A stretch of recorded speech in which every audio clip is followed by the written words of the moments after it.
up for appeals today.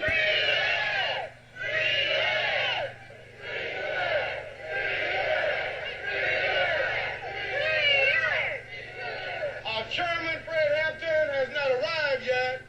The pigs are trying to incarcerate him. These are some of the things we have to deal Hey, Karen. with. Hey, Debbie. Somebody somewhere knows what happened to Fred this afternoon. So pigs, you motherfucking pigs, get off your dead asses, FBI and J. Who Edgar. And find Fred before 7 o'clock. I gotta tell you, man, when you guys hear the name Fred Hampton, and you think to yourselves, yeah, man, that guy was a Black Panther. You know, he had it coming to him. You didn't listen to him speak. And when you listen to Fred Hampton speak, you'll realize that the United States federal government assassinated that man because they felt threatened by him. Not out of violence, but because he made more sense than any person of his time. When you listen to him speak, all these people that are running around the internet today calling themselves Fred Hampton leftists, you'll understand why. So I challenge you, all right? For those of you who've heard Fred Hampton this and Fred Hampton that, and you don't know who the fuck he is, and you don't understand, you don't fucking care, I challenge you to sit here today with me, get high, and I'll play you some footage of Fred Hampton. You can listen to him speak, and you can decide for yourselves if he deserved to be murdered in his fucking bed by the fucking pigs. All right? So this is what I'm going to do. I'm going to refresh the page here. I'm going to pull this up. Now, I hope YouTube allows me to play this. I don't know if they will. So I'll go into my history and I'll find this video that I'm watching here on my cell phone. And I got to tell you, man, it's so powerful. I should play it from the beginning. You guys can share this with some Fred Hampton leftists if you want to. I would like that. This video is called, it's a 1971 documentary, right? It's all black and white. And it's called The Murder of Fred Hampton, 1971, Black Panther Party, Black Lives Matter, COINTELPRO. That's the name of the video. I don't know what COINTELPRO is or why that's on there. I got 32 minutes into it, and let me tell you something. Man, I know, after 32 minutes of watching this documentary, I know everything I need to know about the United States federal government. Okay? This is what I feel important for people to learn about. Hey, Adam. And if you feel that learning about Fred Hampton isn't something that interests you, let me know in the chat. You know, I'd love to hear from the people that don't think that learning about Fred Hampton today would be a good thing. So before you voice your opinions, I'm going to go ahead and I'm going to, you know, the first few minutes of this documentary, the first minute covers his murder. It's pretty explicit, you know. They show how he was murdered in his bed, how he didn't even have a gun in his hand when they fucking killed him. Right? They killed him while he was fucking sleeping. And they show the blood. Man, you know, it's violently horrible. It is so bad what they did to him. So understand that. I'm not going to show that part. We're going to skip that, even though I think that is probably the most important part of this, what the federal government did to him. Just so we can start on a livelier note, and maybe we'll go back to that first minute. I'm not sure, but I do want you to hear the man speak.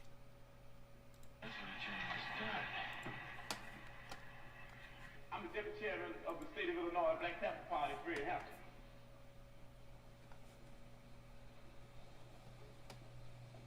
I have the pleasure now to introduce who I believe is one of the baddest motherfuckers in the world. A man that did something that a lot of us ought to be very glad that he did. He was a part of making the only party which exists in the United States today that represents the people.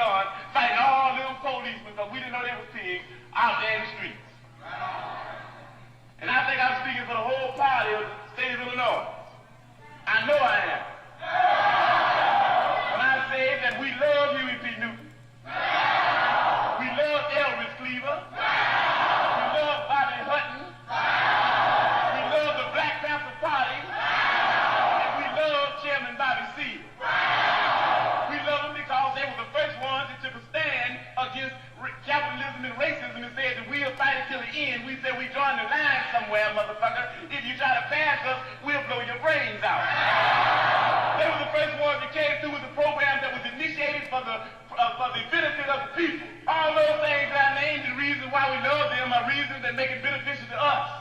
But let me simply say, when I'm introducing Brother Bobby, that we love him because the benefit of the people.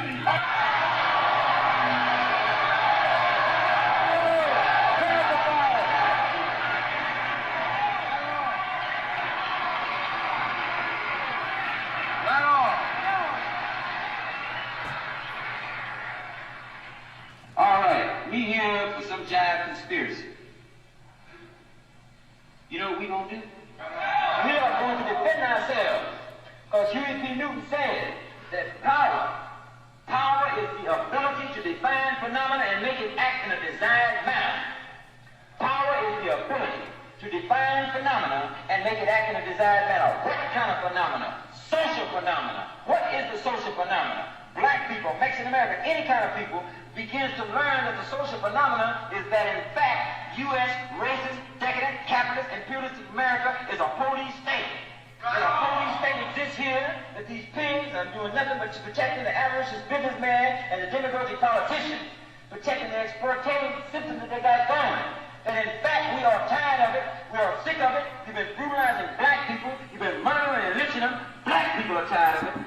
Black people vanguard this revolution all of a sudden, and it's phenomenally correct also, but we are... So, I'm just going to pause him right there, and let me just say this, man. It's hard to pause this guy, because as soon as you want to say something, make a comment about what he's saying more shit that you don't want to fucking miss.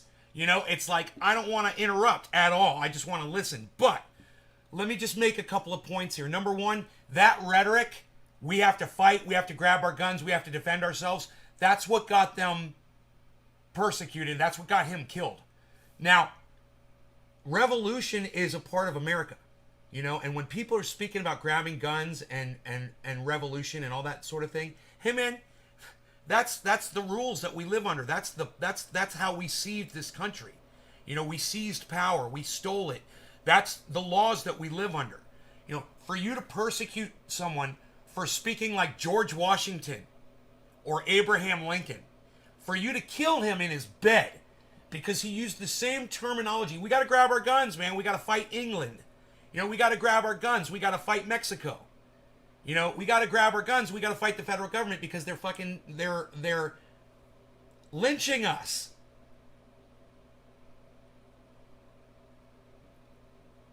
So they used that as a reason to kill this man because he said some things that were violent.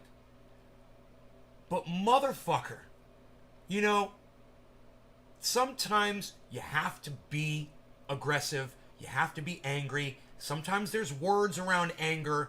You know, the fact is, I don't see any footage of these people marching with guns, killing people, and shooting anybody. They spoke about it, and they were trying to fire people up, yes. But speech is no reason to kill somebody. Even if he's saying we got to grab our guns and defend ourselves. Hey man, this is what this motherfucker said to Charlie Kirk the other day. I wonder if the federal government showed up at that white man's house and shot him in his bed for saying that all over the goddamn internet. Yeah, when do we get to use our guns? Oh, the federal government's coming after you. Concerned with that social phenomena. We are concerned with that exploitation. We are concerned with the oppression that black people and all other people in the world who are suffering the same common oppression that we are suffering today. The thing is that we have the ability to define it. So, if we have the ability to define it, the only next thing to do is get organized. Get organized. So when a pig walks up to you, or a pig gets to jive with the people, you'll be so organized, you'll be learning some tactics, you'll be learning some revolutionary principles, you'll be having some guns hid out somewhere, you have some proper tactics. That when the pig gets to jiving with you, the pig gets wrong, you whoop your guns out on him, blow him away, and then you have the ability, in fact you have made that pig act in a desired manner.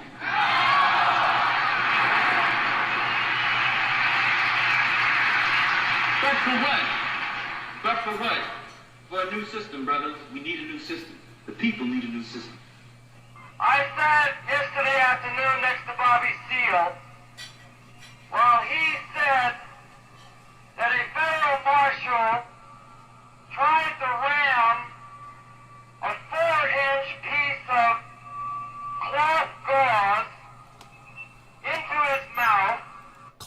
cloth gauze into his mouth. They tried to ram into this guy's mouth. This guy speaks about this for a while, and it's once again, it's really hard to listen to, so I'm going to skip over that. But they're talking about what they did to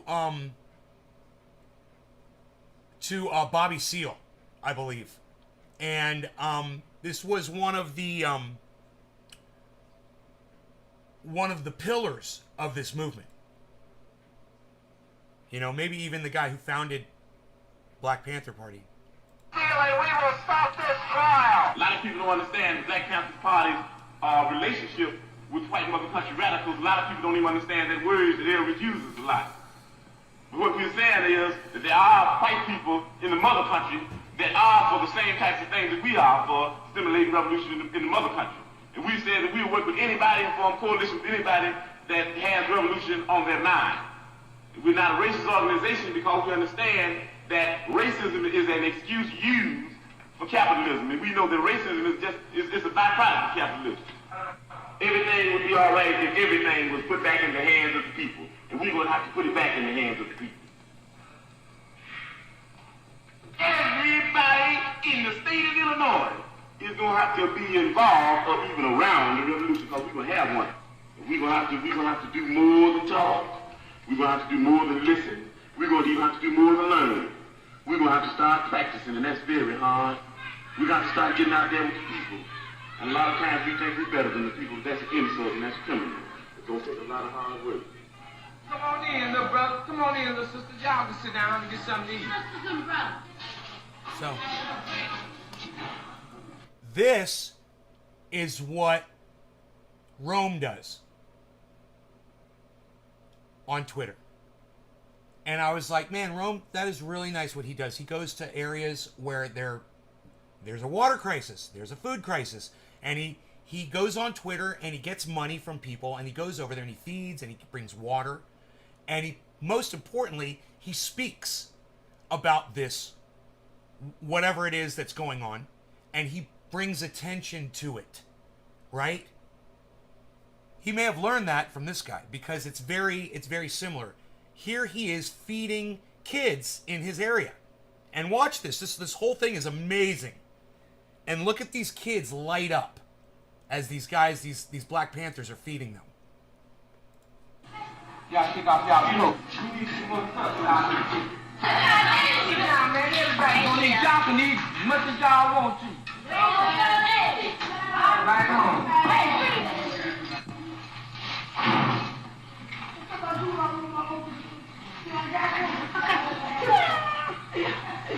Who wants to play? You want cereal? Who I want cereal? 1, 2. Who wants cereal?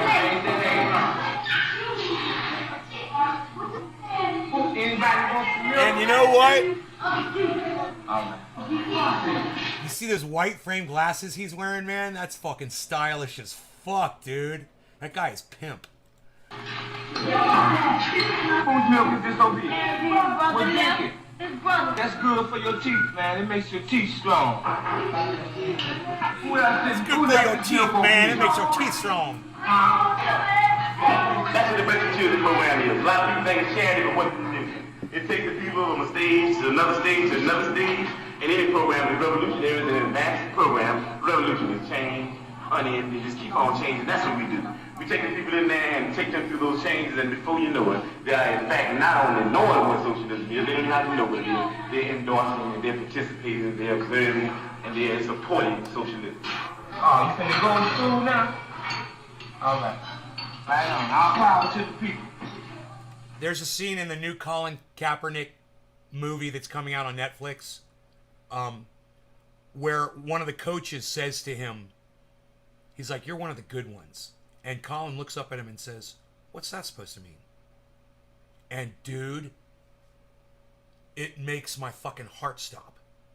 You know, when I hear that. That is going to be a powerful fucking movie, or whatever it is. If it's a series, I don't know. I recommend everybody catch that. If you guys have the ability to watch that movie. It looks like it's going to be amazing. That guy, he's lived an amazing life, you know? He's worth looking into. You know, he ain't fucking Fred Hampton. But he's definitely traveling that road, you know? And he's got eyes on him. So hopefully people will keep listening to people like Colin Kaepernick, you know. Thanks for feeding thousands of people. It was a good experience. Oh, I didn't know that about you, Adam.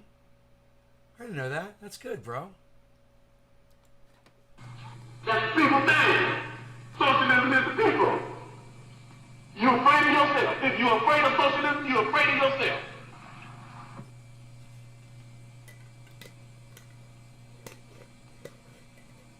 So they're discussing. You basically knowing my ideology, basically you knowing yours. So there's another group, right? And oh, look at the spider right here. There's another group. What are you doing, dude? What are you doing? Where are you going? Come over here. You live over here. There you go. Ah. He's on the move. Little spider just came right down, man. That was so funny, right in front of my face. So what I wanted to say about this was, so these are two different factions, basically, that want to achieve the same thing. And they discuss their strategies. So listen to this. You can support some of our programs, is that what you're saying? No law regarding cannabis. And you believe in Cannabis is programs like for the all. Best Cheers, Children everybody. program and free health clinics. Right on, brothers? We believe they're good things. Uh-huh. As a focal point to organize their mothers and fathers. Uh-huh. Peace. Mm-hmm. There's no educational program here? That's come under social action. You know, you set that up. I mean, we can't put everything on one piece of paper. What about this bank? Credit union? Mm-hmm. Credit union. Credit union, my brother. Is a bank. Are you hip to credit unions? It is a bank. Yeah, you go and borrow money? Yeah, it's a bank. Hey, Seymour. Owned by the people. Run for the people. And by the people. What would money be given out to people for? Well, the people would decide that. You know, whatever, the people in the community decide. You need some living room furniture, maybe? You need a car, maybe? See, the thing is with me, Dig, I need to know some more about it. I wish you had some more literature about the educational thing here. Because, you dig, as far as we're concerned, in struggle, when we look at struggle, is that this depends on the educational thing, you dig? Because this depends on the education. Well, the whole thing. No, but in the end, this does. You can form this with no education. You can form this. No, not the way we're talking about forming it. Right. We're talking about forming it right. It's not on the paper. We didn't write it on the No, you paper. can form it right with no education. No. Let me give you an example. Yomo Kenyatta formed the excellent revolution with no education. And then at the end, Yomo told the motherfucker, said, well, you can educate, hate the enemy, but I'm your brother. I help you lead the revolution. Now I'm more oppression. Another example, Papa Doc and Haiti. Papa Doc and Haiti hated everything white. Man, you couldn't put this white paper in front of Papa Doc's face, but he moved on. He hated whites. You couldn't even put white paper in front of that motherfucker. Dude, how funny is that? You couldn't even put a piece of white paper in front of him. Dude, I just love that. Yeah, he's so fucking funny. He was such a nice guy. He kept it real. They fucking murdered him in his bed. And you guys need to realize who he was, what he stood for. And when you hear all these people now with the name Fred Hampton leftists, you need to understand that they are carrying his torch. And you need to support them. And if you don't support them, you need to speak up in my chat right now and let me know that you don't support Fred Hampton. And we could talk about it. He was a socialist. I am not a socialist. I talk to people who are socialists. I talk to Rome. He's a communist. I don't agree with that either. You want my opinion on it? Okay, fine. I don't want to live under a system that commands me that I have to do labor. I don't want to fucking work. And I don't know how many other people feel like that. But, if the society's going to look at me and say, you're skilled to do this job, and we're going to assign you to do this. And then there I am, digging fucking ditches. I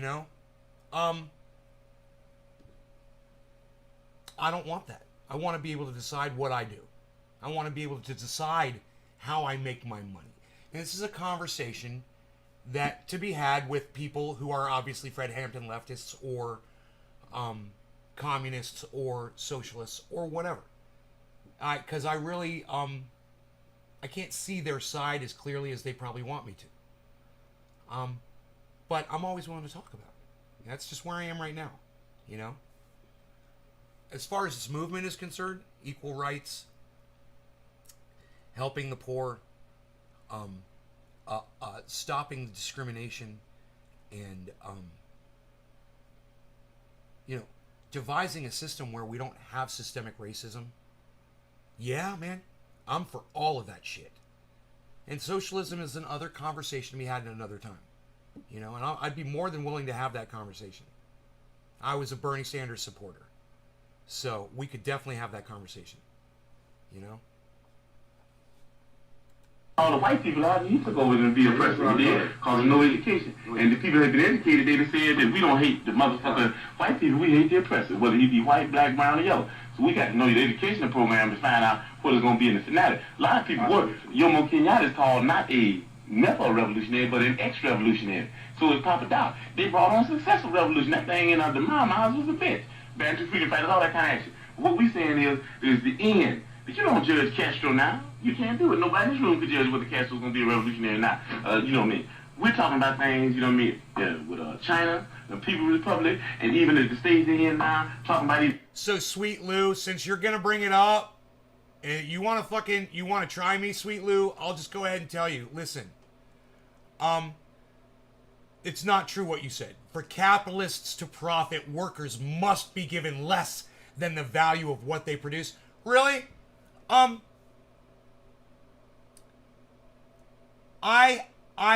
own storage warehouses. So I'd space, the final frontier. These are the voyages of Mae's Garden. A 5-year mission, 10 years, YouTube, being algorithm. AI controlling everything. The narrative controlling us.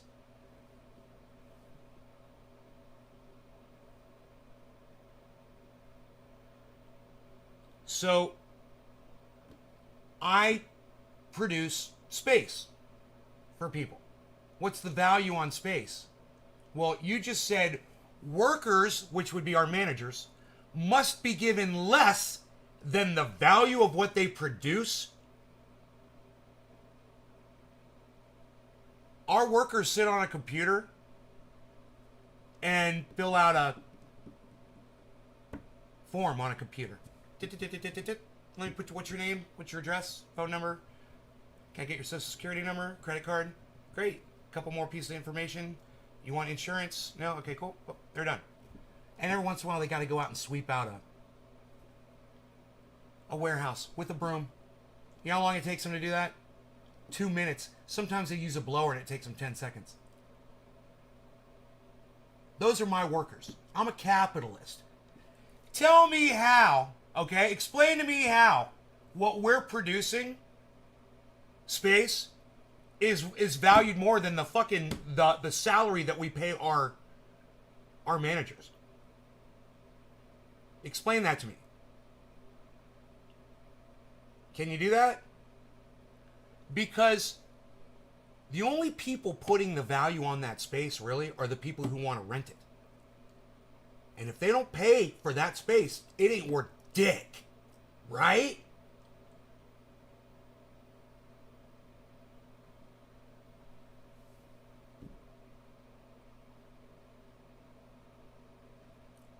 Yeah, the value is determined by the market, man.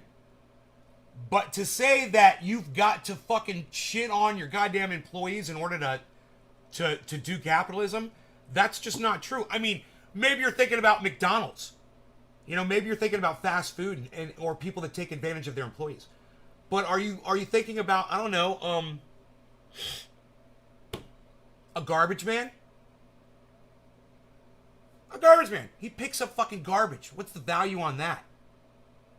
Well, it's fucking free. Anybody can go pick up garbage. There's no product being doled out, right? Think about it. How much do garbage men get paid? Oh, they get paid a lot of money. But Lou, What you just said was, for capitalists to profit, workers, the garbage men, must be given less than the value of what they produce. They're cleaning up garbage. Dude, you can literally have people pick up garbage for you for free. It has no value at all. They're not producing anything. And yet, they're making a killing under what? This system is called capitalism, Lou. So, do you understand that you're wrong about that?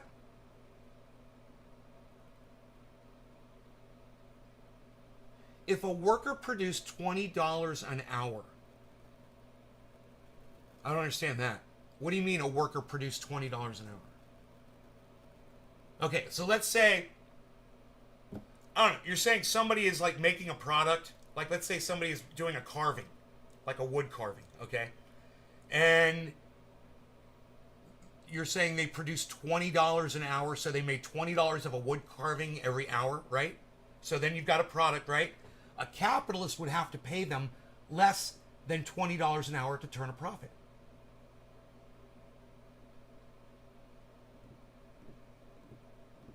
I guess maybe in that situation, in that one anecdotal situation, maybe, you know, if the value of that product, the wood carving, is not variable and can't be jacked up by the seller, but it could be.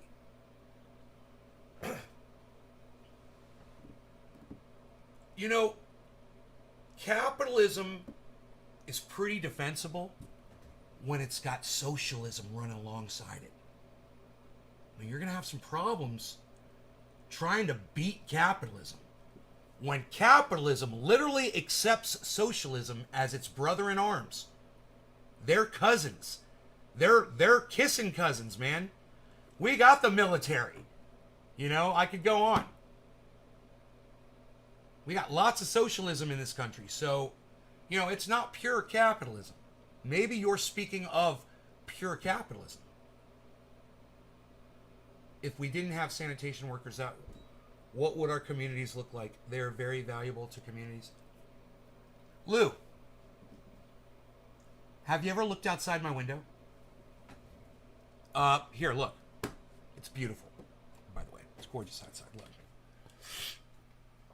Look outside my window, bro.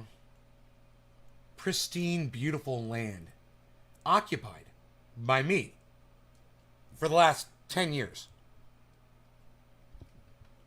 I don't have a sanitation worker. So if I go out in my yard, you know, and I put a couple of cardboard boxes out in my yard because I don't want them in my fucking house, right? I don't have a sanitation worker to come over here and clean my shit up. I do it. You see how that works? Lou, it's almost like you're arguing just for the sake of arguing. Your shit you're saying doesn't even make sense. We don't need sanitation workers, bro. People want the area to be beautiful. We can beautify it. We have the ability to do it. You know? You see somebody littering, you go knock the fuck out of them. Welcome to the fucking new world, man. You gotta clean up after yourself. People hold you accountable, man. You know? Don't litter in front of a Chuckles. Or you might become part of the litter.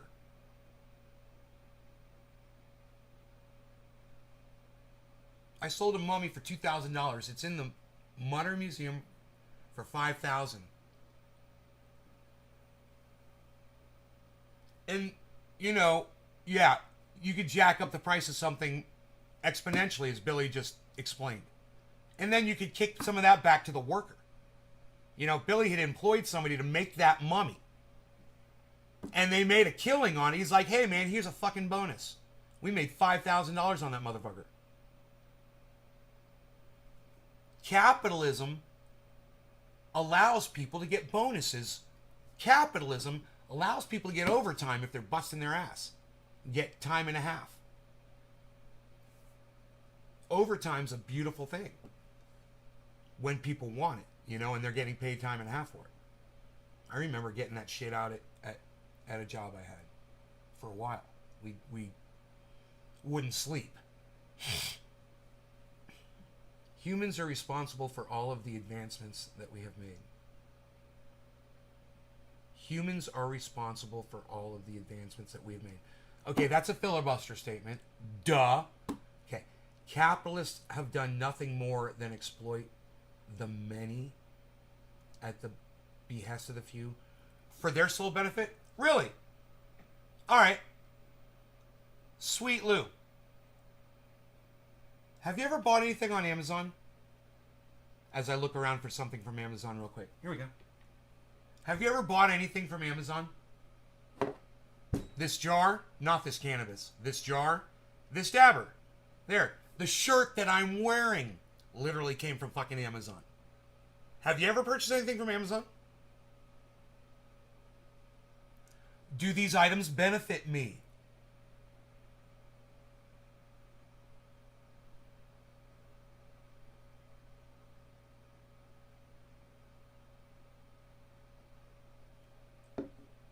Any worker that works at Amazon that gets fucked up their ass and exploited by Jeff Bezos, can they work somewhere else? Can they get another job? Can they migrate?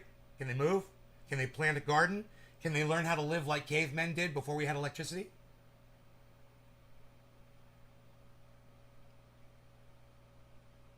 No. I'm showing you that I bought a lot of products from Amazon. Amazon's benefited me.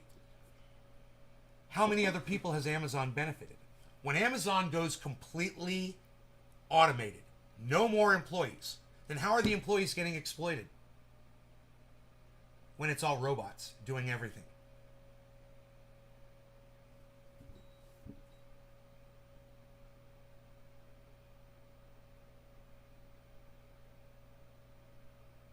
Is a judge being exploited? In our capitalistic society, does a judge get exploited in that position? Because it's a position of power? You feel like garbage men are getting exploited? Because to me, wherever you reside on the pay scale, you always have the option to do something else. With capitalism, a judge is paid by the state or the federal government, and they're paid a lot of money. Are they being exploited? Are they doing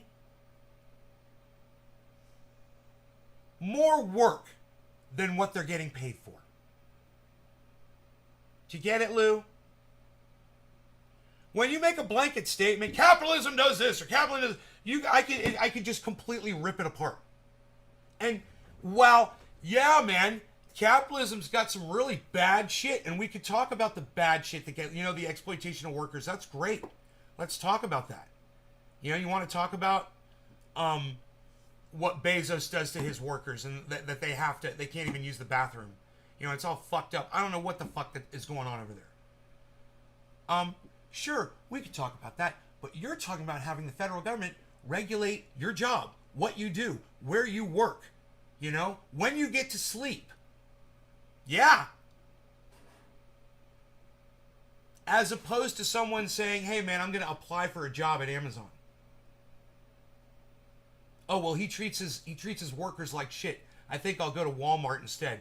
Oh, they treat their workers like shit. Okay, well, I think, you know what? I'll go work for a mom and pop store down on a street corner somewhere. I'll get a job doing services for people, like cleaning their homes for them or washing cars.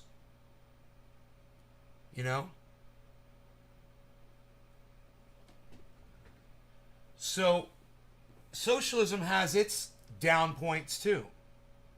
And you have to argue and you have to weigh whether or not you're willing to... Where'd my coffee go, man? Did I not even grab it?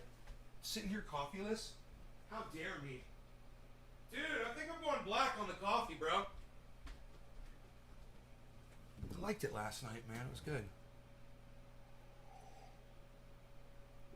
Do you even coffee, bro? Psst, unreal. Nobody even makes coffee and forgets that they made their coffee fucking 20 minutes ago, pal. What are you even doing? 35 minutes ago, pal. Nobody's even doing it like that. As far as the exploitation of workers goes in capitalism, yeah, that's a bad part of it. You want to talk about controlling what you do every moment of your life? Well, let's talk about socialism. Let's talk about communism, because that's what that is. You could try to argue me and say, no, it's not. Well, go look up the definition of those things. Everybody contributes. Everybody has a job. Oh, yeah? What's your job? You get to decide your own job? Yeah, man, I'm going to be the DJ at a topless bar. That's my job. And Chuckles is going to be my bouncer. And we're going to have the greatest fucking topless bar of all time. And our topless dancers will be named Kyle and Jason. We will be the greatest topless bar of all time.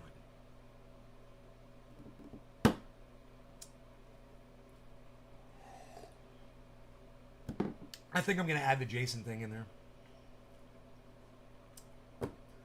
I once brought a topless dancer back to my house. Actually, two. Their names were Kyle and Jason. Kyle and Jason, the topless dancers. Hey! Plenty of capitalist corporations that put their workers first. Bro, let me tell you about a capitalist corporation that puts their workers first, man. The company that I own takes really good care of their employees. They make a lot of money. They have a lot of benefits. And every year, the managers, the general managers, host a party for them. They take them out for a really nice dinner.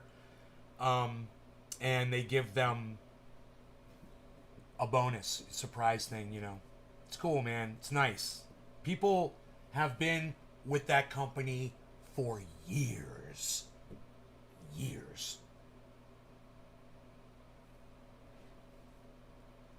Because they treat them right, you know. And let me tell you something else. Let me tell you something else, Lou. Sometimes employees take advantage of the places they work at. You might not know that. They might steal things. You know? Or they might take money. They might generate their own side income. You know?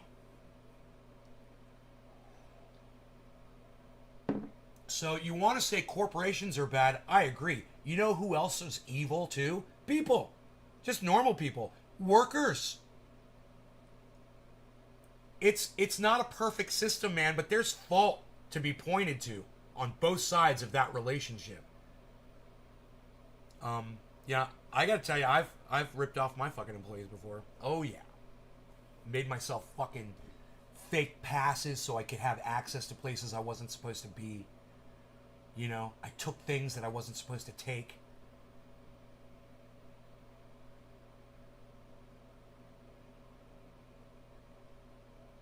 You know, employees can be bad, man. I remember eating food I wasn't supposed to fucking eat. Bro, I would go into the fucking company refrigerator and somebody would have like a sandwich in there. Dude, that bitch was mine. Some of you like, where did my sandwich go? Like, you fucking know who stole your sandwich, bitch. I'm the only kid in this motherfucker.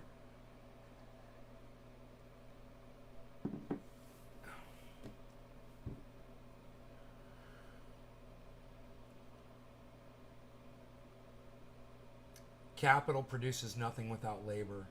Without labor, nothing gets done. Lou, dude, right? But my point is, so why are you even saying that? Yeah, that's fucking obvious. Why are you just saying obvious shit? Let's listen to Fred Hampton speak some more. Even going on further into a communistic state. That's what we talking about. Those You were the lunch thief. We got to understand here Bro, I was a horrible refrigerator thief, bro, and it didn't matter. It didn't matter if I was in at one job or if I was in a recording studio or where the fuck, dude. Food. I was a little food thief, bro. M&M's, fucking candy, ice cream, sandwiches, fucking sodas, whatever the fuck, dude. Something was there, bro. It was there for the taking. I ate me some fucking stolen foods, man. I ate me some stolen goods. Educational program that you have to be able to figure out whether it will go on the right lines where the people will end up. I literally, when I went to Full Sail,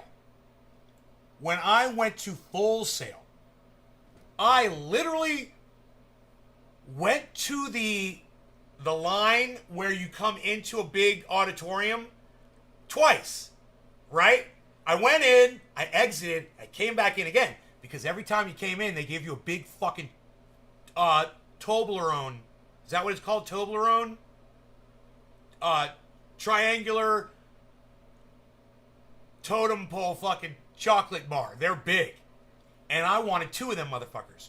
So I went through the line twice, right? Got my second fucking candy bar. Went, sat down with my friends. And we were laughing and laughing and laughing. And my buddy that was sitting next to me, he had colored pencils with him. And he made a sign. And I still have that sign. And I'm thinking if I run downstairs real fast right now, I might be able to find it real quick. But I don't want to lose y'all. But I'll just tell you what the sign said. In all these colors, it was like all these different colors to make it like really bold. It said on just a regular typing piece of paper, right? It said, Ben Shader stole candy and did something else. I don't know what the other thing is. And he held that sign up behind us while we were sitting in this auditorium with like 1,000 people sitting behind us. And he held this sign up, and I didn't see it. And he held this sign up behind his head, and all the people could see the sign. He's like, Ben Shader stole candy. And he fucking, at the end of the speech, he's like, here, bro. And he gave me the piece of paper, and I was like, what's this? And he's like, I was holding it up behind my head during our presentation. I was like, you motherfucker, dude. And we were laughing, bro. We had so much fun, man. But yeah, there's an incident. I literally stole candy, bro. That's a fucking candy thief. I faked my entrance so I could get more fucking candy, dude. Up in a situation I got stories, where they can be able to really control themselves. I'm telling y'all. With no education, the people that take this local foundation start stealing money because they won't be go really down there and try to find the sign. People saying anyway. You know what I'm saying? With no education, you have neo-colonialism instead of colonialism. And you know what's really funny is all I can remember is it says Ben Shader stole candy and something else, and I can't remember what the other thing is. I have no idea. It's probably really embarrassing. That's probably why I blocked it out of my brain. But I just saw it the other day. I just saw that fucking sign, and I laughed. I was like, oh my God, I still got this fucking thing. You got in Africa 9 like you got in Haiti. So what we're talking about is there has to be an educational program. That's very important. As a matter of fact, we are so important with us that a person has to go through 6 weeks of our... Hey, Sweet Lou, don't worry, man. Capitalism is going to die. But here's the thing. Those of us that are using capitalism to our advantages right now are getting ready for when it does die. The smart ones are. You know, I'm trying to make as much money in crypto as I can so I can afford as much off-grid type stuff as I can get. Well, first I need to amass that wealth in crypto. Then I'm going to take it and I'm going to buy myself my dream home.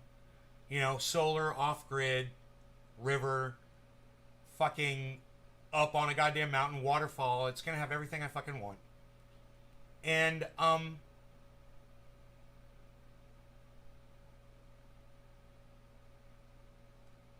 try to get ready for the absolute collapse of capitalism. Capitalism's going to die. But, Sweet Lou, it's not going to die because you want it to. You know, I understand the movement. I totally do. But, dude, as inspiring as this guy was, if he couldn't do it, nobody's going to do it. This guy was amazing. Okay? And I'm going to tell you why. Okay? Capitalism is a snake that's eating its own tail. It will eventually kill itself. Okay? It's going to fucking die. And it is a huge consumer. But all it's doing is running y'all over while it's doing it. You know? So, what you guys... I hate to do this, but if I were you, this is what I would do. I would play ball. I'd get in on that fucking crypto and I would amass that wealth and I would go off grid. That's what I would do if I was y'all.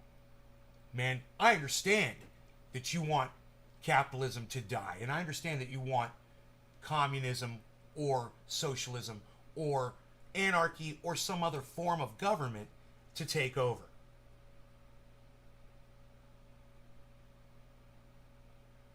Right.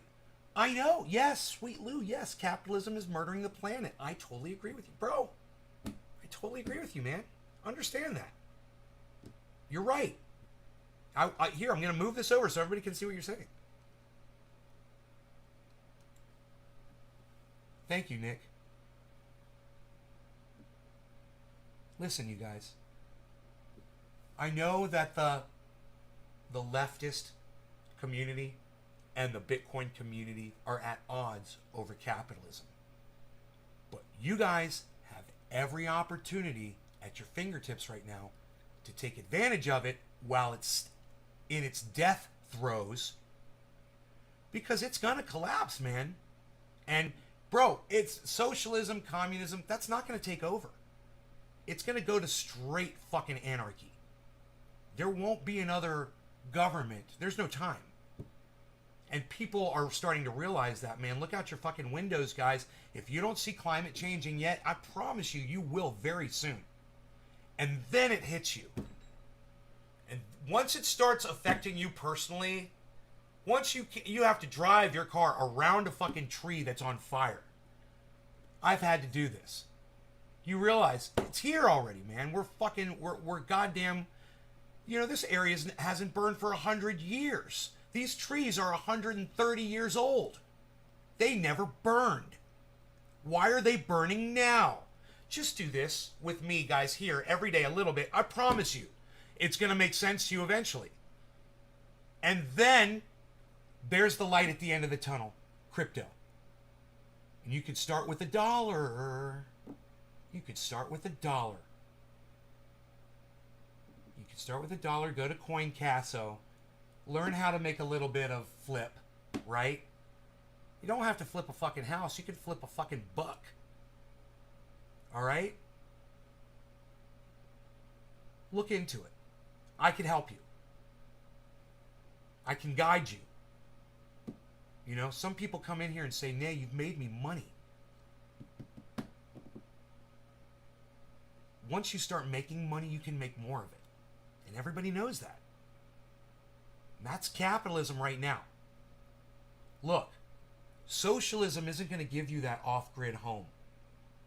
Communism is not going to give you that off-grid home where you've got everything you need and can survive on your own. It's not. Now, communism in Russia, they did preach that every individual can take care of themselves. But we all know that's just not the case. Especially now that capitalism has poisoned us all with sugar.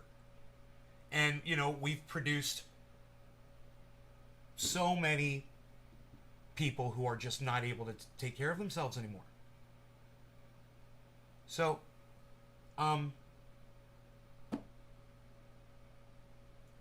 get that money, folks. I'm not telling you I'm a fan of capitalism. I'm telling you that I'm riding that fucking wave just like I'm riding crypto. Why wouldn't I? Like Killer GB said. Nay, why aren't you looking into crypto yet? Are you looking at Bitcoin? It's $30,000. And I'm like, $30,000. I was like, that's not even real money. That shit gets hacked. He's like, a week later, Killer GB comes back in my live stream. He's like, dude, are you looking at crypto yet, Nay? Bitcoin's at $33,000. And I was like, it's like $33,000, really? You just said it was at $30,000. You guys can go back and find this. And I'm like, really? It went up $33,000? I'm like, I'm like, good for y'all. I was like, that ain't for me. I'm like, I got my money in land. I'm not going to do fucking crypto. I know what I'm doing. I'm like, I don't need that shit. So, 2 weeks later after that, maybe 3 weeks or a month, he comes back in the chat and he's like, yo, Nate, you looked at Bitcoin, dude? It's at like $47,000. And I was like, yeah, dude, I'm totally looking at crypto, man. I'm going to get into this shit. It took me a while. But then I realized what it was doing. And it only took somebody to tune into me, Killer GB, a few times so that I could hear that, the monitoring of it going on. It was going up, it was going up, it was going up. And then I saw, before that third encounter, the thing that really made me go, oh, dude, I got to get into this. It was this fucking, last week tonight with John Oliver about crypto. It's fantastic. It changed my life. It had that Hodl Gang dude on it. It had the kid from Florida that's sitting in the swamp. He just made $1 million on Bitcoin. And he was wearing like ripped jeans and shit. And I was like, that could be me. I'm like, why aren't I doing this? I was like, all right, fine. I'm going to fucking do this shit. Right?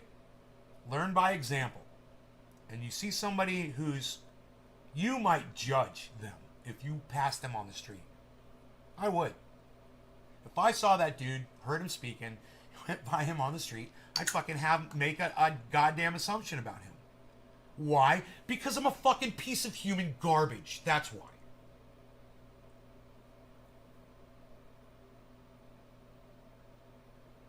But I listened to him speak. And he did nothing but make sense.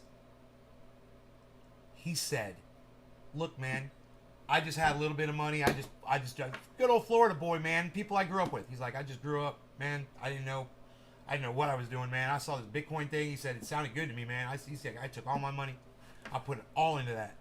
He's like, and now I got $1 million. He's like, and now I'm gonna buy me a Lamborghini or some shit like that. And I was like, or he, you know, I can't remember. I have to go back and watch the whole fucking thing again because I can't remember the whole thing. It made such a fucking impact on me.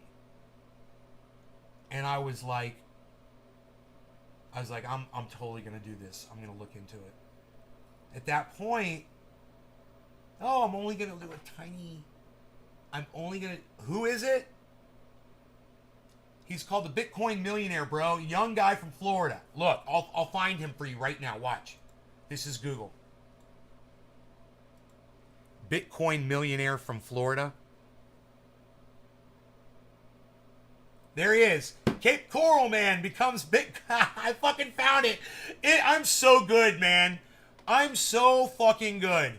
Watch this shit, guys. This is the guy. It's a new online currency that's not just tied to any bank or national treasury, though. And that means there are no transaction fees. They're stored online. Let's do a bong rip. To pay other people. It's 420 in Newfoundland. No longer going to cannabis. Currencies, just like Bitcoin, too. And this chart is showing their current values. As you can see, Bitcoin dropping in value right now. But some people are still making money off this concept tonight. And a lot of you have been asking about it. So now you're going to hear from a Southwest Florida man who claims he went from rags to riches, and he's telling Four in Your Corner how he went from being broke to being a young millionaire, and he claims that he did it all by investing in Bitcoin. Four in Your Corner's Tony Sadiku sharing his story and what experts are saying you need to keep in mind so you don't waste your money. Dylan Fine is living the dream. That's him. 24 years old.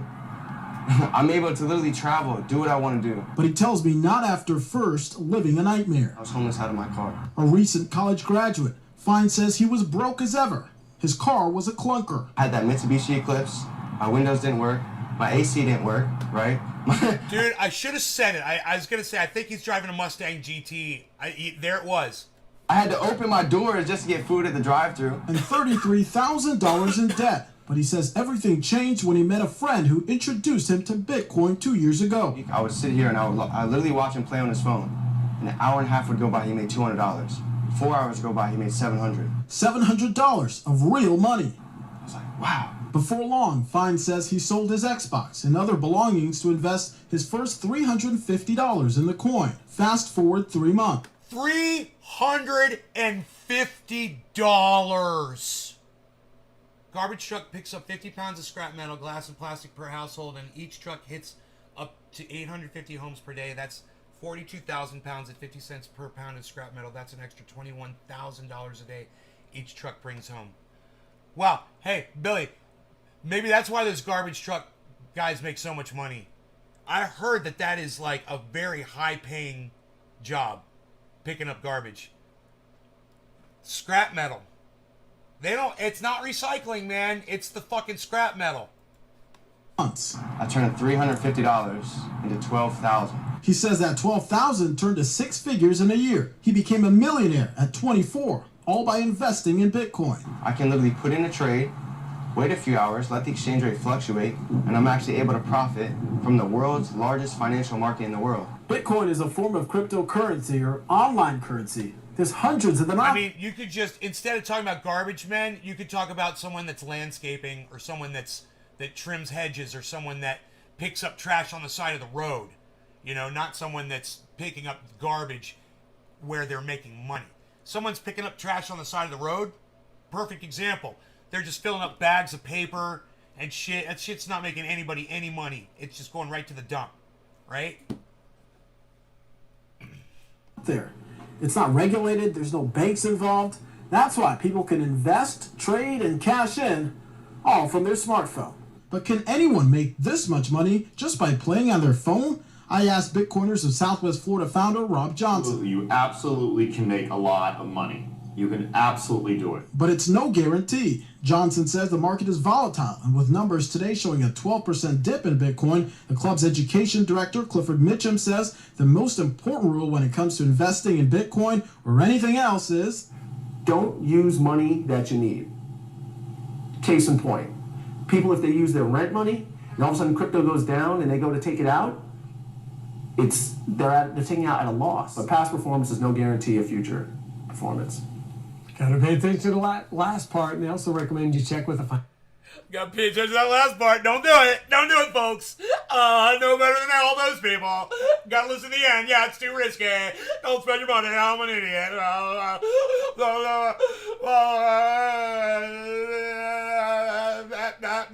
God, I hate people like that. Fuck you, dude. Get the fuck off my screen, you fucking piece of shit. Hate motherfuckers like that. God damn it. Refresh. Damn it. Refresh. Damn it. What are we doing? What are we doing? What are we doing? Everybody left my show! Why did you leave my show? Was it because I said a bad word? I'm sorry. I'm sorry. I'll keep it down. I'll keep it down. I'll keep it down. I'm drinking coffee. What do you want? I'm drinking coffee. I'm smoking a little. Hey, I'm smoking a little. You know, cannabis. You know, I like to drink a little coffee sometimes in the morning. You know, drinking a little bit. And, you know, I like to fucking drink some of this fucking goddamn bong water sometimes. It really wakes me up. I'm just fucking kidding you. I don't drink fucking bong water. So that was Killer GB? No, it wasn't Killer GB. That's the dude that was featured on Last Week Tonight with John Oliver on HBO. Killer GB is a dude that comes into our chat, right? Before I ever saw that guy, Killer GB was coming in and telling me, dude, check out Bitcoin. A few times. I remember he came in a few times. He's like, you should check out Bitcoin. We talked about the price. He's like, you know where it's at? I was like, no. He's like, it's at 30,000, dude. It's going up, bro. It's going to go up fast. I was like, all right. He tried to get me in on it, you know? And, then I saw that kid that you just saw. Right. I saw that kid, the Bitcoin millionaire, on an HBO special with John Oliver called Last Week Tonight. Dude, and that thing is great. That is a great episode. It's like 30 minutes long, guys. It's great. Check it out. It's about crypto and Bitcoin. You know? It's fucking great. Last Week Tonight with John Oliver. And that kid is on it. And Hodl Gang dude is on it too. Hodl Gang. Hodl Gang. Hodl. We should watch that. We should watch the Hodl Gang video, guys, because that got me too. Here, check this out. He changes it to Hodl, H-O-D-L. I love it. All right, you guys, let's listen to some of this. This inspires me. This shit right here fucking inspires me. Bitcoin and things like it is the equivalent of the red pill. The red pill. This is a technology, it's a human language, and I can build an app on it. Is Bitcoin the currency of the future? Crypto gang, crypto gang, big gang, alt gang, light gang, cash gang, blockchain, whoa. I don't really ever buy bubble man. Oh, chew 'em up like bubble gum. Yo, just made a meal with my pocket change. Wreck about to go and join the huddle gang. Huddle gang, huddle gang, huddle gang. I'm smoking this shit. The game, big game, alt game, light game, cash game, blockchain. Whoa, I don't really ever buy stocks, man. Haters wanna say I'm in a bubble man. Chew 'em up like bubble gum. Just made a meal with my pocket change. Wreck about to go and join the huddle gang. Huddle gang, huddle gang, huddle gang. Ethereum pays for my rent. Bitcoin pays for the rent. Litecoin pays for the jet. Bitcoin cash for the rest. Spent 30 racks on an ICO. What coin did you buy? I forgot, yo. Just got started last night, bro. Dude, why are you putting my song down? It's not a yucky song. It's a fucking work of art, bro. From an artiste? From a fellow artiste. I'm shocked. Billy, I'm shocked.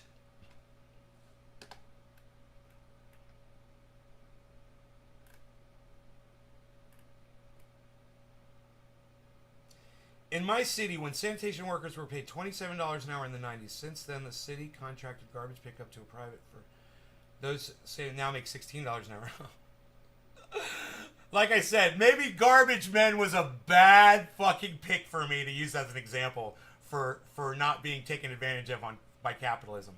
But there's plenty of other examples, you know? You got goofed up. You know, anytime it's a service thing, people are making money off of a service. You know, that's something you can do yourself, like wash your car. You know, what's the value of going and washing somebody's car? Well, maybe your grandfather's only willing to give you $5, man, you know? My friend's dad was Larry Flynt's security chief. He lost an arm in the shooting. He also spoke like you just did. Very low, and his lips didn't move. Later, I found out he speaks like that to subvert surveillance equipment. How was I speaking? Very low. Oh, like this. Oh, like when I talk like this, and his lips don't move. No, I don't. I fucking talk like this. I'm subverting the fucking the surveillance equipment. This is how I used to talk like this. This is Joey frickin' Coco Diaz. We're fucking drinking some coffee. Yay. We're fucking drinking some coffee. We're gonna maybe do a smoke, yeah. We're fucking watching Maze Garden, yeah. He's fucking great. You ever seen this kid? Fucking love him. Fucking love this kid.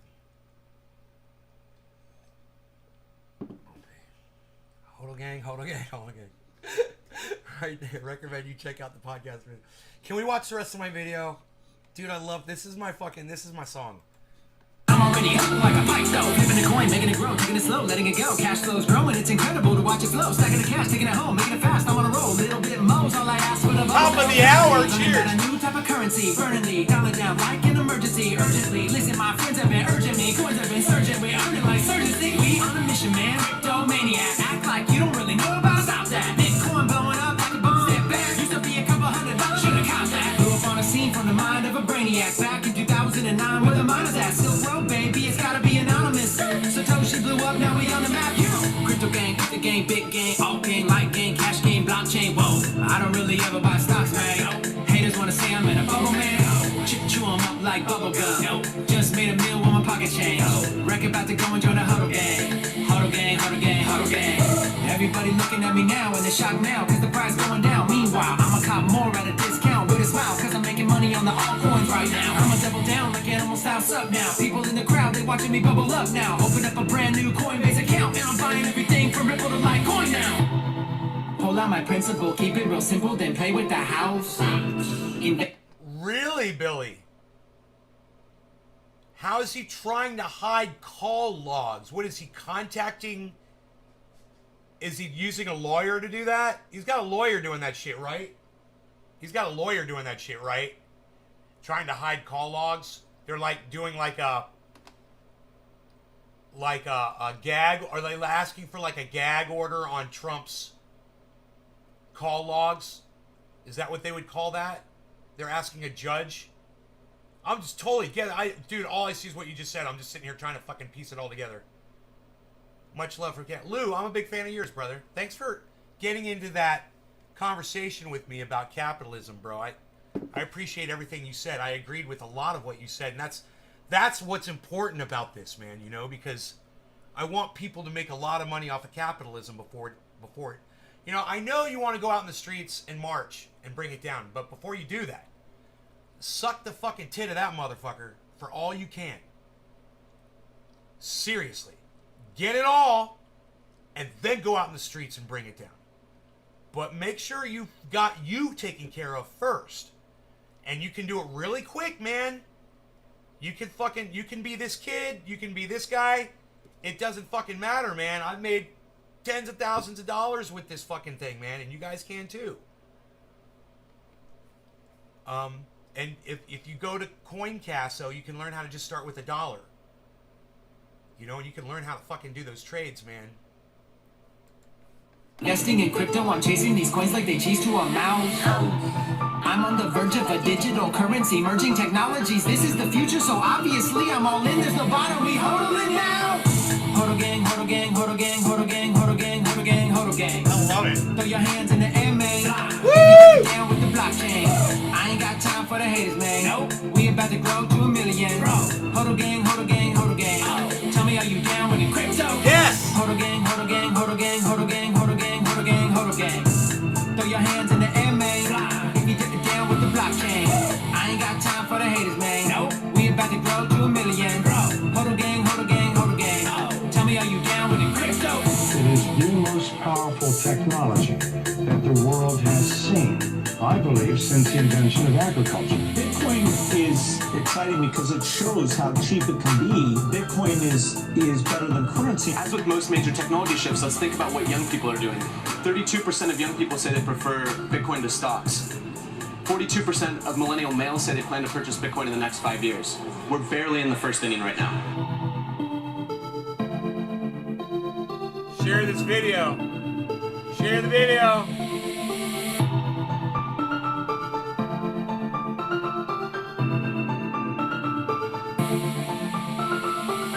I'll tweet that shit out right now. I'll tweet that shit out right now. Let's do it. Hold a gang, hold a gang, hold a gang.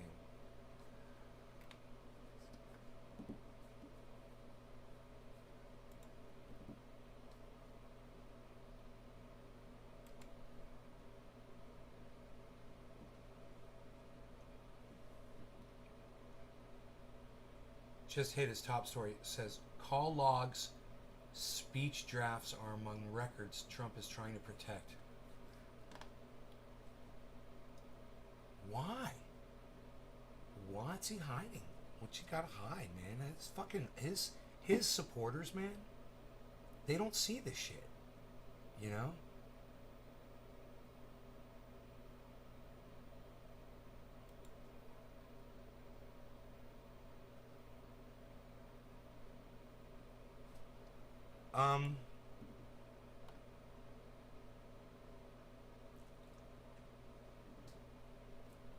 Okay, that was a great break from Fred Hampton.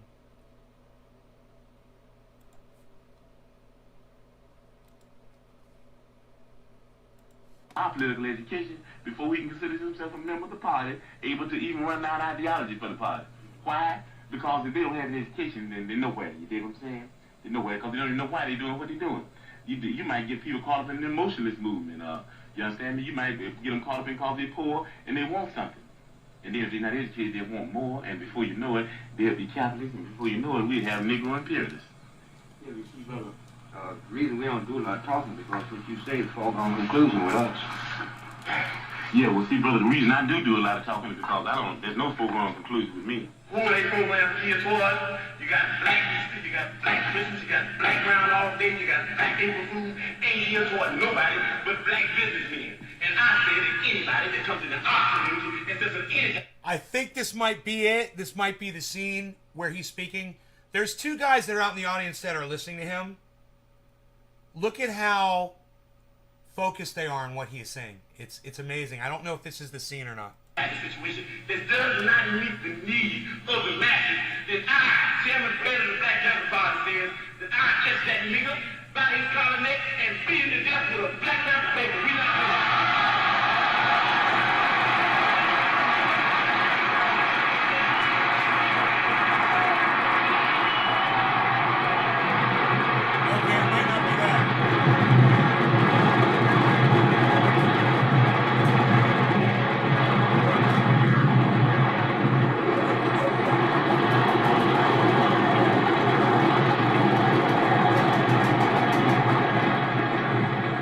In that area where you have a high infant mortality rate, where you have lead poisoning, where you have inadequate medical service, we saw the basic need for free medical service, and we worked hard and worked over long periods of time in order to make that a reality. Now, up to this day in the black community, you have doctors there who are more concerned with private wealth rather than public health. The concept behind the medical center is that we would take the profit out of the medical profession. Our medical center is a direct result of the basic need in the black community for free medical service.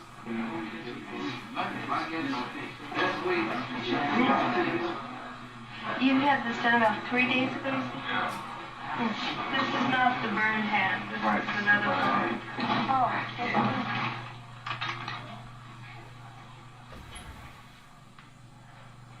Does it feel painful? No, it's not. Like it's infected or anything? It's good. It's good, yeah. We got doctors every day this week. Next week we got... No, we need one for next Thursday. Come to the clinic tomorrow for an appointment. What are the chances of an ambulance? If we can buy an ambulance, that's the best chance. What about the idea is all right, but the idea is all right, but we just have money to get an ambulance. Well, how much can we use ambulance? Yes. I'll tell you, I'm going to bring a couple of pharmacists from the hospital we're at. They want to come out and see it, and they're interested in working, you know. We can have patients come through, see a doctor. After they get through, get a test, what have you. Then they comes in and see the people's advocate. That's a community person or person in the party who acts like a liaison between the center here itself and the community. He asks them what type of service they thought they got here in the center, any other criticisms of the medical center itself. It's also to deal with problems outside medical problems, People's Advocate has a resource file.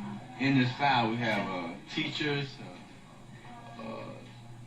sociologists, speech therapists, social workers. This is all part of the resource file. Okay, but look at here. Look at here. You sit over here and talk about all that jail time he had behind his motherfucking back and say, I got the rap too. Deputy Minister, he got to say something. This is Bobby Rush, Deputy Minister of Defense for the state of Illinois. Bad motherfucker.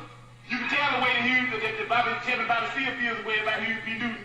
I feel the same way about Bobby Rush. We didn't start the Black Panther Party, but we do know this, that we are some bad motherfuckers. The Black Panther Party is going to remain in the state of Illinois. Sometimes we get to talking and I'll go to court. And then say, well, Fred, I come back and Rush said, Fred, we got to keep you on the streets. Then Rush will go to court, he'll come back and I say, Rush, we got to keep you on the streets.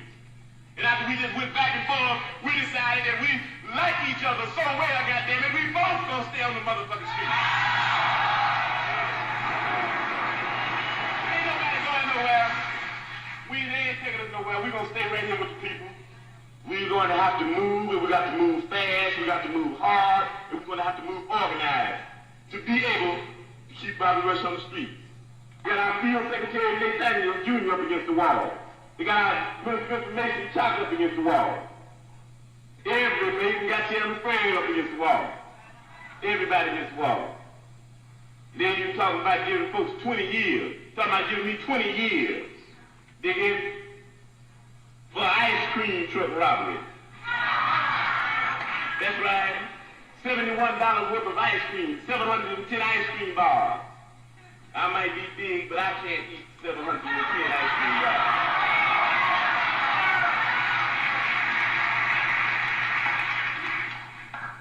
But even though they tried to give me all that bad publicity, they still came out in the end showing the true nature of a panther. Because they said I went into the truck, beat up this pig that was in our community exploiting people, took the ice cream bars from me, handing them out to the kids.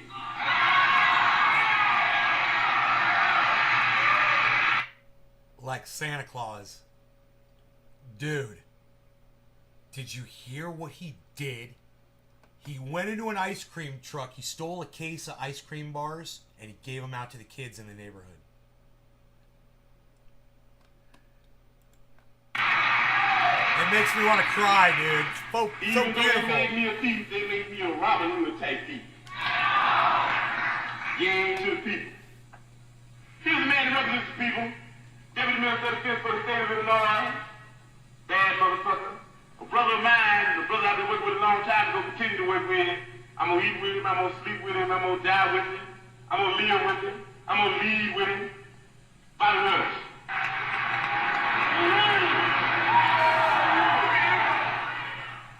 We're going to take the case to the people, and the people say that Fred is going to remain free, that Fred is innocent of anything against the people. He might be guilty of fucking over the power structure, but we can relate to that. All power to the people, and we're going to move on this power structure, and like Bobby said, we're going to say, get up against the wall, motherfucker, because it's a hold up, and we came to get what's ours. Thank you.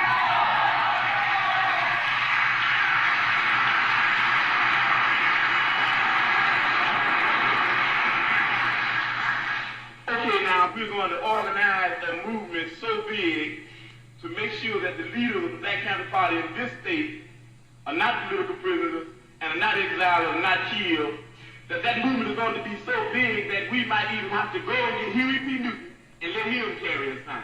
We're going to have everybody involved. We're going to have everybody involved.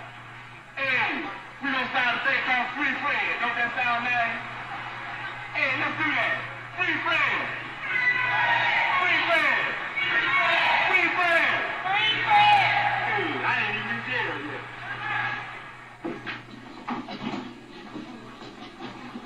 So they hold a mock trial.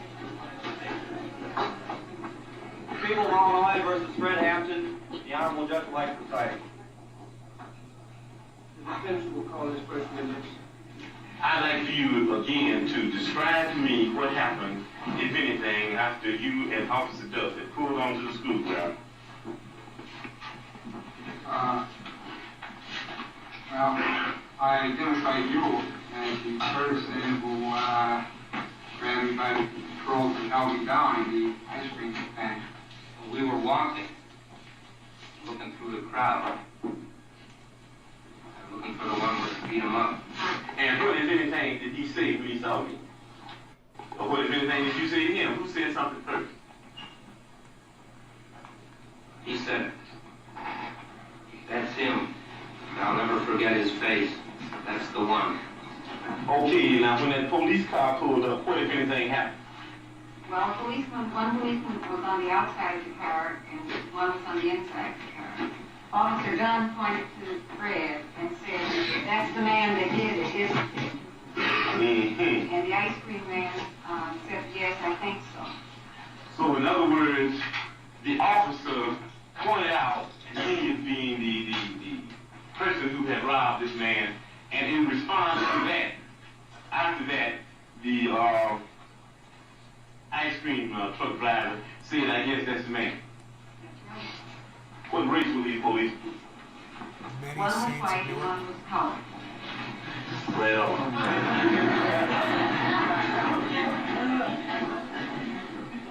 Officer Dunn, do you know the defendant, Fred Hampton?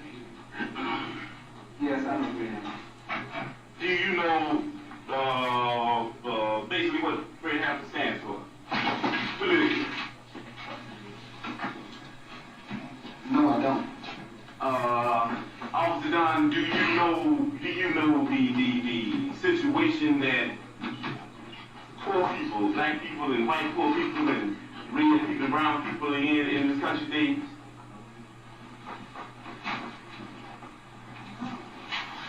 Well, not completely.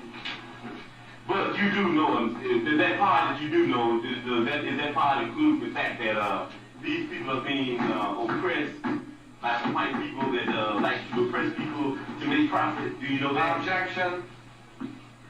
Sustained. Let me rephrase the question. Do you know that a whole lot of blood-sucking pigs are Do you know, that was hilarious. do you think you're free, Officer Dunn? Yes, I think I'm free. No more questions, Officer Dunn. God help you. So we always say in the Black Panther Party that they can do anything they want to us. We might not be back. I might be in jail. I might be anywhere. But when I leave, you remember I said with the last words on my lips that I am a revolutionary. And you're going to have to keep on saying that. You're going to have to say that I am a proletarian. I am the people. I'm not the pig. You got to make a distinction. And the people are going to have to attack the pigs. The people are going to have to stand up against the pigs. That's what the Panthers are doing here. That's what the Panthers are doing all over the world.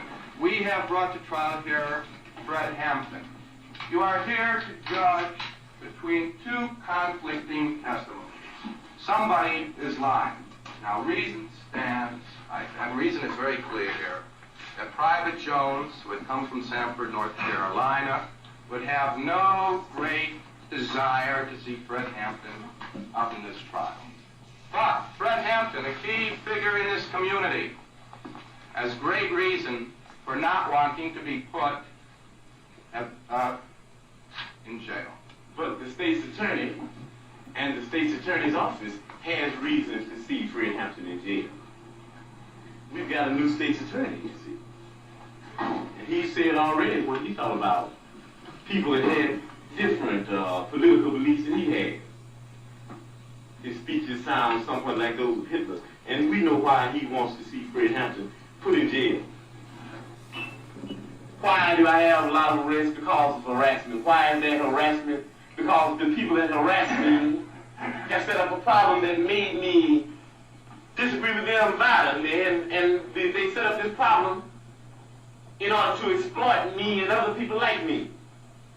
And why they want to get rid of me? Because I'm saying something that might wake up some other exploited people and some other oppressed people. And if Can you believe they fucking murdered him in his bed?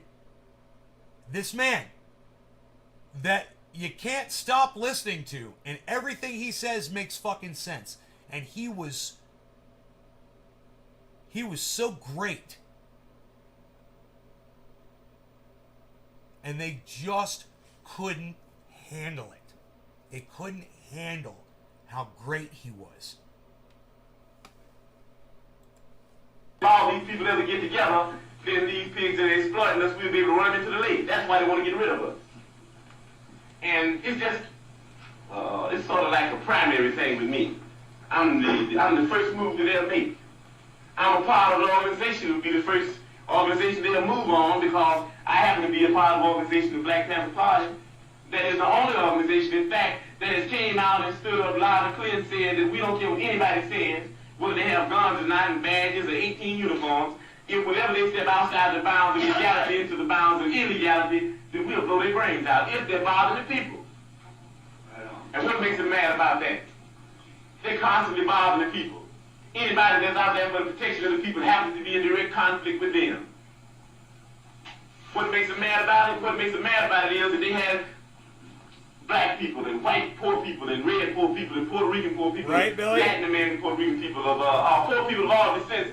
They have them caught up in movements based on racism when the Black Panther Party stood up and said that we don't care what anybody says.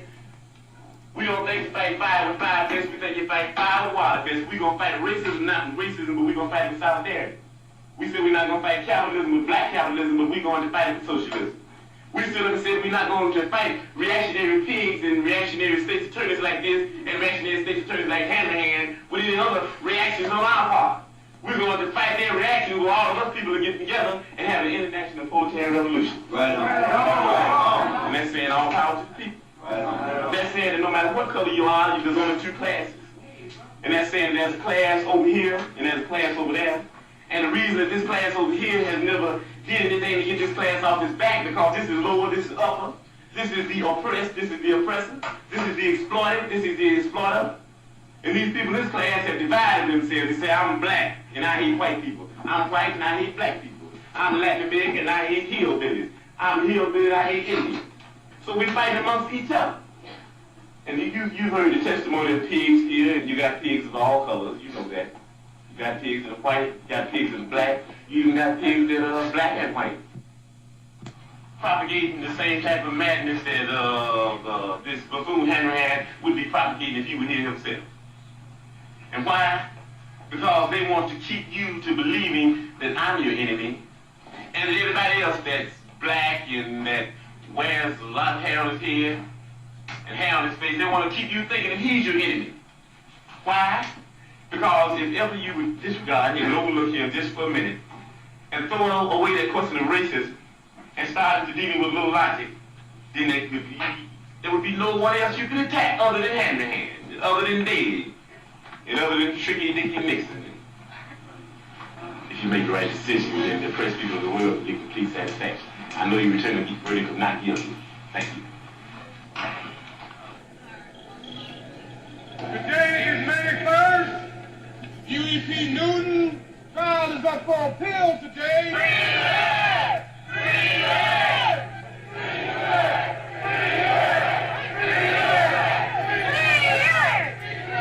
Our chairman, Fred Hampton, has not arrived yet. The pigs are trying to incarcerate him. These are some of the things we have to deal with. Somebody somewhere knows what happened to Fred this afternoon. So pigs, you motherfucking pigs, get off your dead asses, FBI and Jehu Edgar. Right up! Get it? And find Fred before 7 o'clock. You find Fred, motherfucker. And if anybody's out there with him, that's harming him, or that's kidnapping him, and he happens to be a pig, well then we just don't discriminate by whose ass we gonna beat. So y'all go home now and grease them pieces. Set them sights and whatnot. Raise some windows. And if we can't find Fred, we're gonna give y'all a call. I know somebody's gonna construe this to mean that we advocate people to go out and ride. You know? And I told y'all before, the riding just ain't no hip thing. So we want everybody, when you leave here, we gotta leave here at 2 o'clock, I think. Hey, pig back there, do we have to leave here at 2? Ask him again. Hey, pig in the back.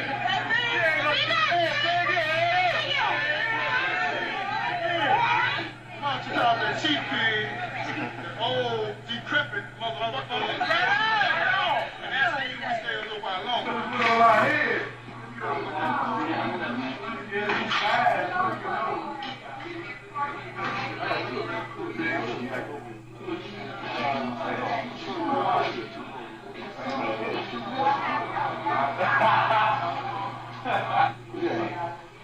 Marxism consists of thousands of truths, but they all boil out to one sentence. Right into rebel. You dig it? Panther headquarters. A police raid is expected. We're praying that Hand leads the charge. Praying he leads the charge. I said that pig was chicken out tonight. I said it out. Dude, all these guys holding these guns, having no idea what the fuck they're doing, have their fingers on the triggers of loaded weapons, I'm sure. Do you guys see this? All pointing guns at each other and shit. They have no idea what they're doing with these fucking firearms. Oh my god, they needed firearms training. Oh my god. It's a miracle none of them accidentally killed each other or themselves, man. The way they were holding those guns. Do you see that guy? He had a 38, he had his finger on the trigger the whole time. We go out there, let's go out there. Yeah, they'll be here. We don't know what time they'll be here, but we think they'll be here. Your brother some type of blood to have. What you have? All I know is we got his head. Look at that.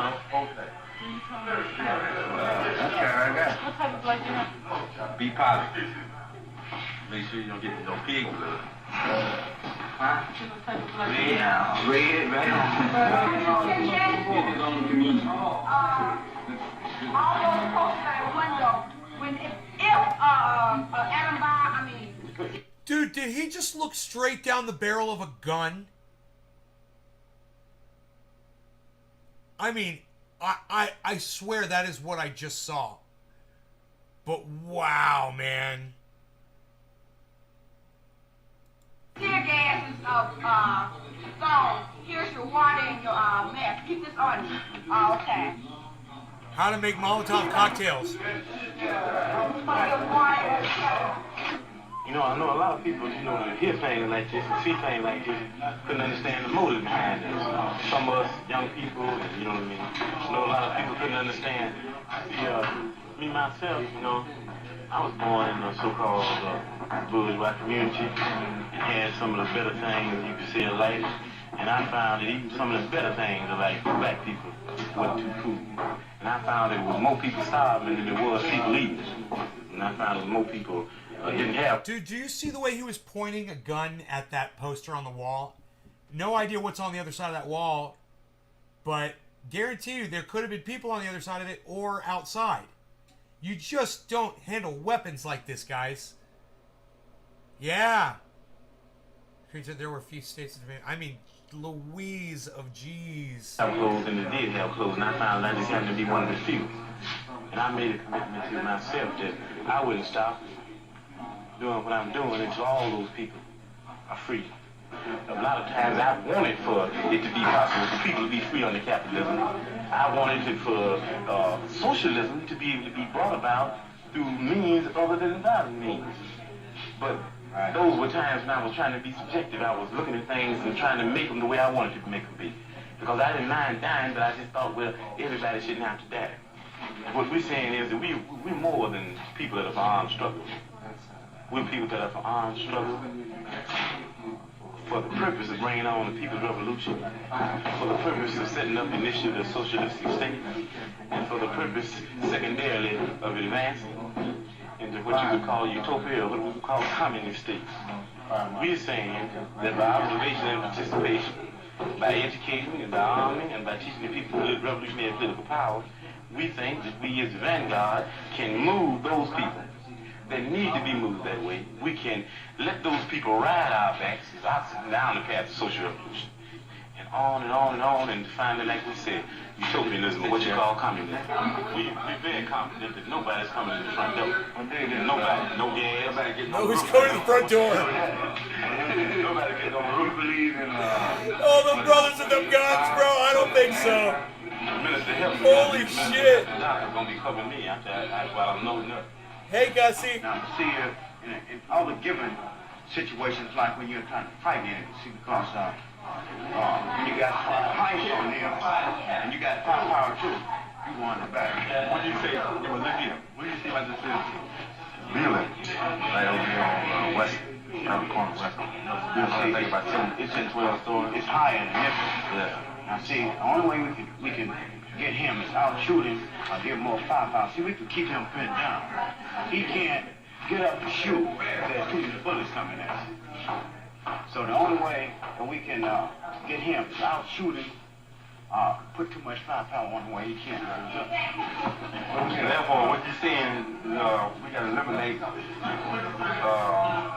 that process out of our mind by firing from the bounces like that. No.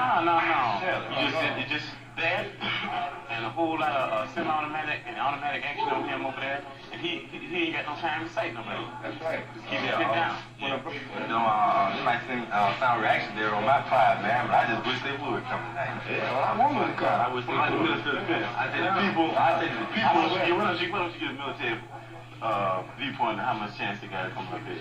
No, it's impossible. That's right. What is it? So for those of you who don't know what's going on right now, it's pretty tense.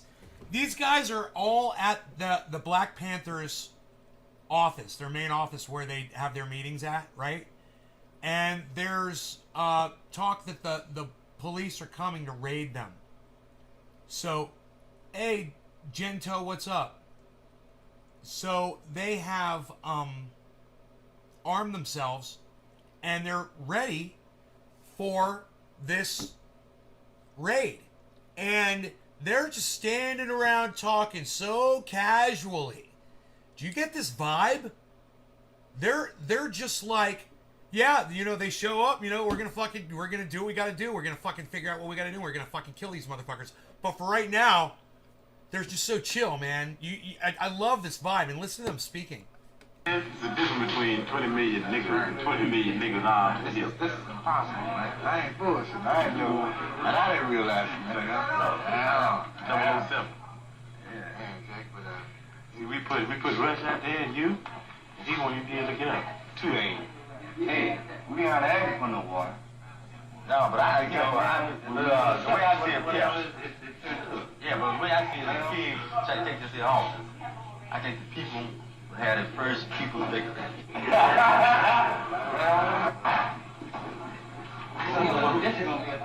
What was that? Wait a minute, We're drawing the line right here.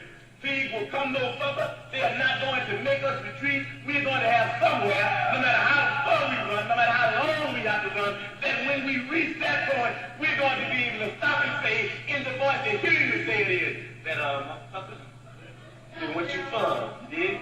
Because I got my gun, motherfucker, and you got yours. And if you try to shoot me with your gun, motherfucker, if you try to take my gun, then I ain't taking right. Motherfucking brains out. Exactly. And you know what? That's the fucking point, isn't it? To every fucking shit lib fucking Biden Harris supporter out there. Look, you never know when you're going to have to fight authority. Don't take your own resource away. And I saw it yesterday. You know, somebody put a post up on Twitter because, you know, somebody got killed and there was a gun and they wanted to get rid of guns. And I'm like, don't be stupid. You know? These guys needed guns and luckily they had access to them. You know?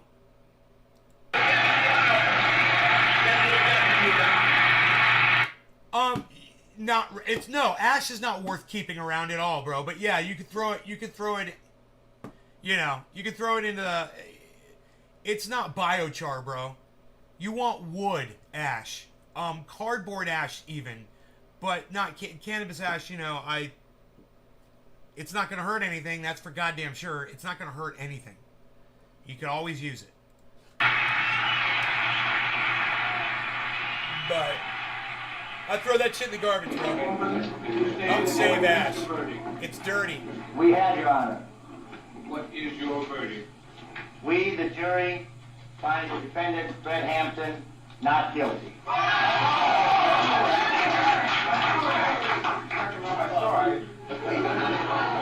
Illinois chapter, Black Panther Party, 2350 West Madison, Chicago, Illinois. Press release, May 27th, 1969. Pig power structure and their lackeys in another attempt of pig repression have sentenced Deputy Chairman Fred Hampton to 2 to 5 years in prison. While Chairman Fred is in prison, the police attack Panther headquarters. There are 3 Panthers in the office, 5 policemen are shot. The 3 Panthers are beaten when they run out of ammunition.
look at the women, man.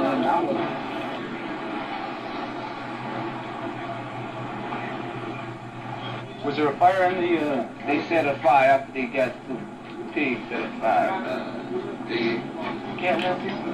They did it. After they got the brothers down, they went back up there and the fire started. Nobody was up there except the police when the fire started. Frank, you want to come get a picture of that dude? Check that door, man. Bag shotgun.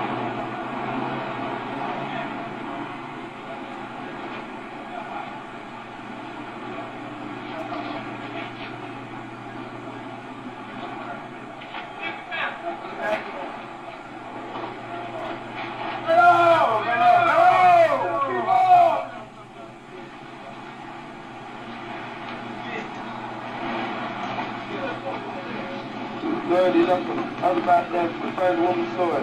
Cook said some of the tactics have been used to raid on council offices of the city recently. The council, Cook said, has strict standard orders not to fire but return any fires directed at them. The injured man, identified as Larry White, right on. When attended the Cook County Hospital, said they had head wounds and undetermined gravity. It was believed the man may have been injured while scuffling with police seeking taking in custody. Right here, Pete. He ran. He jumped from the roof. Right here, Pete. He's taking some noise. Right on, Pete.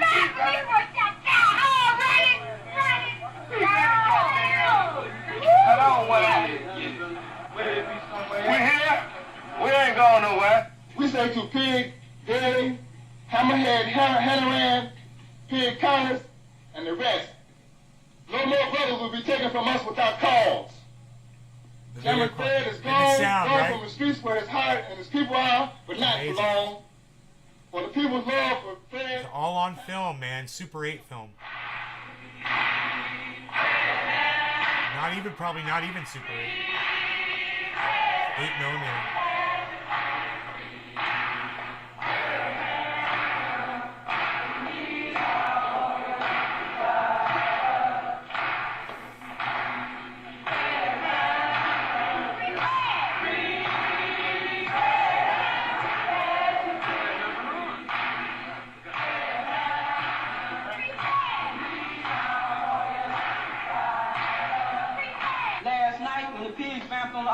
The community were all out there. They were in the uproar. They couldn't take it because they know we are the People's Party. We are working in the interest of the people. You dig it? I'd like to talk about what we're doing because we're in the Black Panther Party. Yeah, we are. We are our propaganda unit. But we spend most of our time working with these programs and helping the people, serving the people. Huey P. Newton, our Minister of Defense, says that the Black Panther Party is an organization like Oxen to be ridden by the people down the path of social revolution. You dig it? That's what it's all about. They jumped on our office because of these programs. And we putting these programs out for the people. Dig it? That's what they're for. The programs are to answer the basic needs and desires of the people, to let the people know that the Black Panther Party is concerned about the basic needs and desires of the people. They educate the people to the fundamentals of socialism and heighten the contradiction. That's what it's all about. And they're going to attack us because we ain't talking about the Black Panther Party that's going to overthrow this government. We said we're going to heighten the contradiction so the people can see the injustices that go on and the people can decide whether the government needs changing or not. Wow. Revolution come. Don't need no ticket. Just load it down. All we need is love me and love for the people. You don't need no ticket. Just load it down. I believe. Fred, we must all be free. Learned a lot when I was in prison. I had an educational process, a learning process. Sometimes I decided to take about some of the action that's going to be taken against me and other members of the party, and I said, I don't know why I'm not scared. Because you know what I define as being? I define as being a people high. I define as being high off the people. You high? I'm high. You understand what I'm saying? I'm high off the people. See,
We talking about the people can't be stopped by anybody.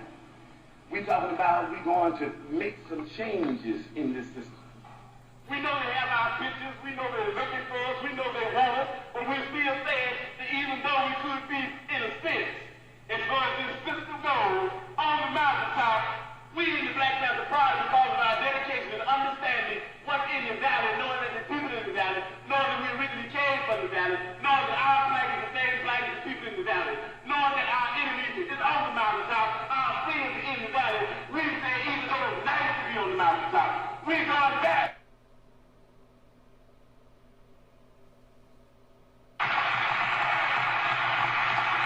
I be in office every day. I be in the streets propagandizing every day. I be working with everybody every day. I be teaching that solidarity is the thing.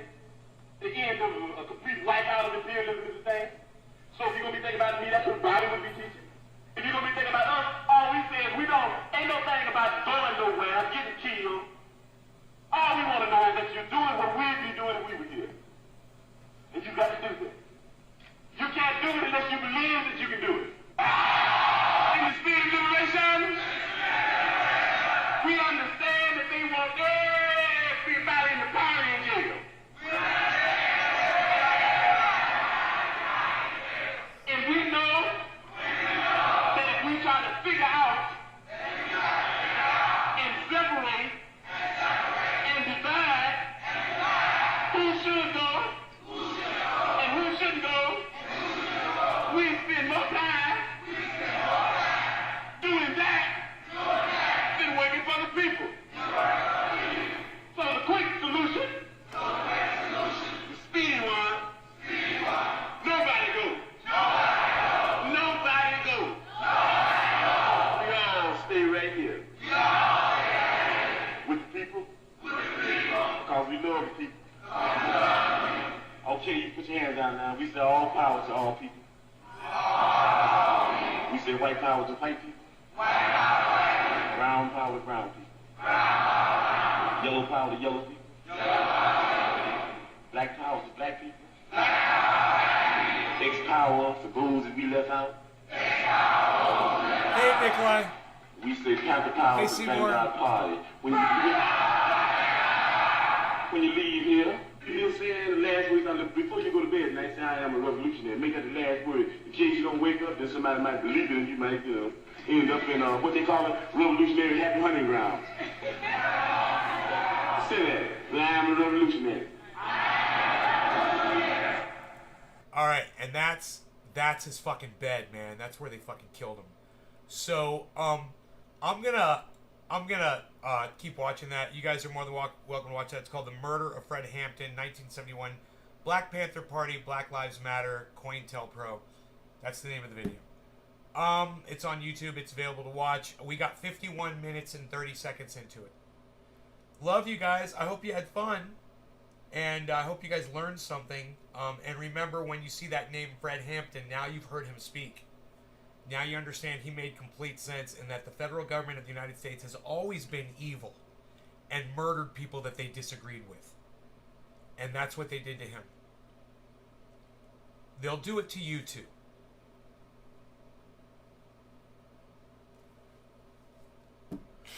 So listen to each other. Listen to what everyone's saying, guys. All right? It's very important.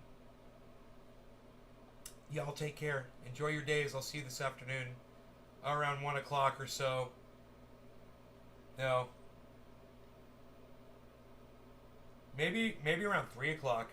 We'll do the 420 show. We'll start at 3, something like that. That sounds good. I'll see you guys around 3. You guys take care. Love y'all. Bye-bye.